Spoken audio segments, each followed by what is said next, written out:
Nós vimos alguns componentes do hardware, a memória RAM e a CPU.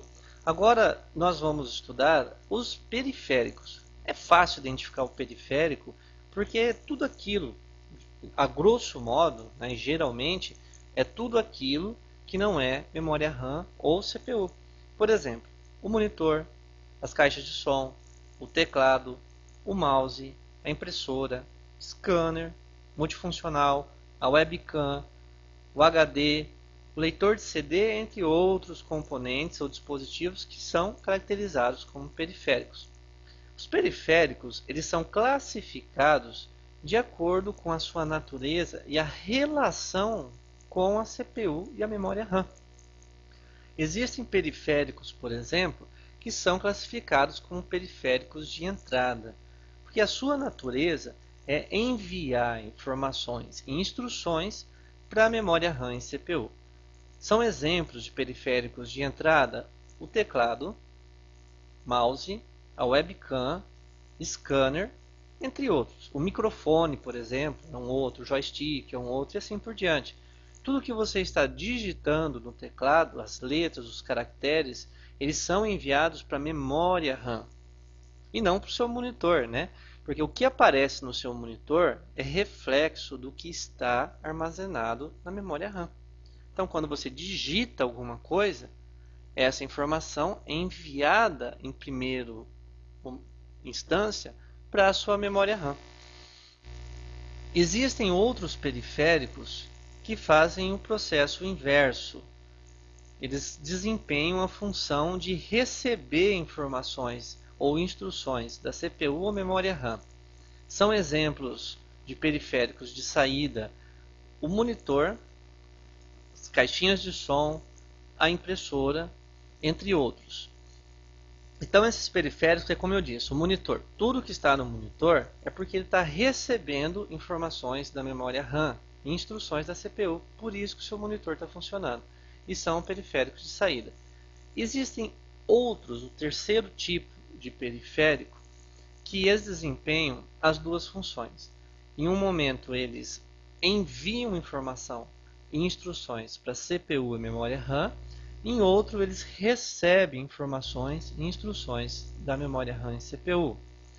São eles os periféricos de armazenamento. Exemplo deles é o HD, o leitor de CD, o pendrive, entre outros. Esses periféricos de armazenamento, eles são de entrada e saída devido àquele processo que nós vimos na aula anterior de gravação e leitura de arquivo.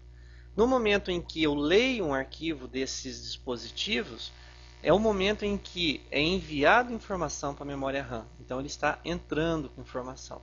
No momento que eu tenho arquivos ou informações no meu computador, na minha memória RAM, e preciso salvá-los, o processo é inverso.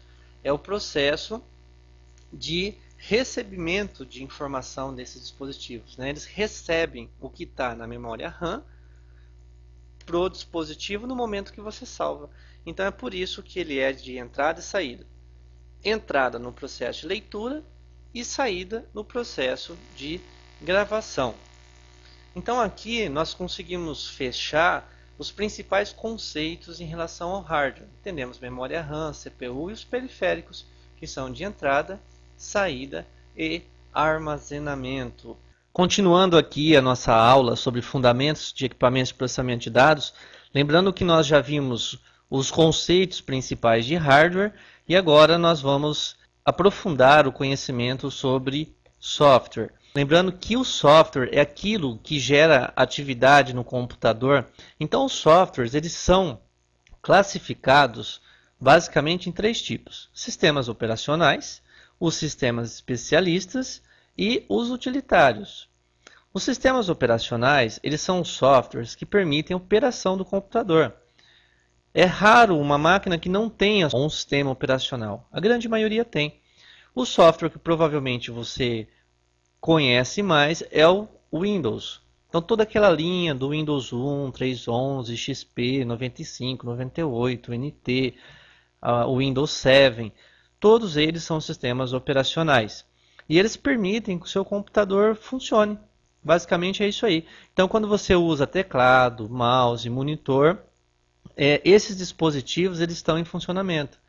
É o sistema operacional que gerencia os seus dispositivos, é ele que gerencia a memória, por exemplo, a memória RAM, gerencia a execução de outros programas. Se você está usando, por exemplo, um editor de texto, quem está gerenciando os processos desse programa é o sistema operacional e também ele controla a parte de armazenamento. Quando você pede para gravar um arquivo ou para ler um arquivo, quem controla isso aí é o sistema operacional.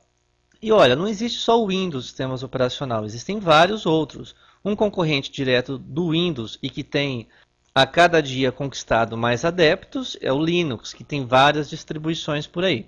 Tem o sistema operacional do Mac, o OS/2, tem um outro chamado Solaris, tem um outro chamado Unix e assim por diante. Existem vários deles. Os sistemas especialistas ou softwares especialistas são programas específicos. Por exemplo, um programa, um software específico para farmácia, para o farmacêutico manipular remédio. É um sistema bem específico, precisa de especialista para utilizar e o próprio sistema tem funções extremamente específicas. É assim com outros programas que fariam cálculos específicos para imposto de renda, cálculo de previsão de clima, cálculo de ração balanceada para gado. Então vocês vejam, são sistemas extremamente específicos, especialistas.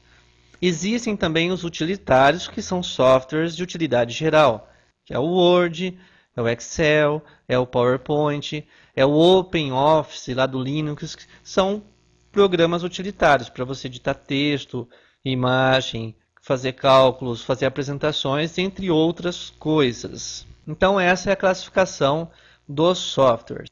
Então revisando aqui, nós temos o hardware, que é a parte física do computador. Vocês viram os principais componentes, a CPU, a memória RAM, os periféricos de entrada, saída e armazenamento. E também viram como que funciona o processo de gravação e leitura e a relação que a memória RAM e os dispositivos de armazenamento têm. Caso você tenha alguma dúvida, é só voltar e assistir a primeira aula. O software nós acabamos de explicar, não tem grandes segredos, porque eles serão o objeto de estudo nesse curso. Nós estudaremos Word 2007, Excel 2007, PowerPoint. E o Usual People, que é nós, né, os usuários do computador, as pessoas que utilizam o computador, sejam eles usuários comuns ou especialistas, programadores, analistas e tudo mais. Para assistir às outras aulas da Introdução à Informática, acesse o site www.profvalter.net.br.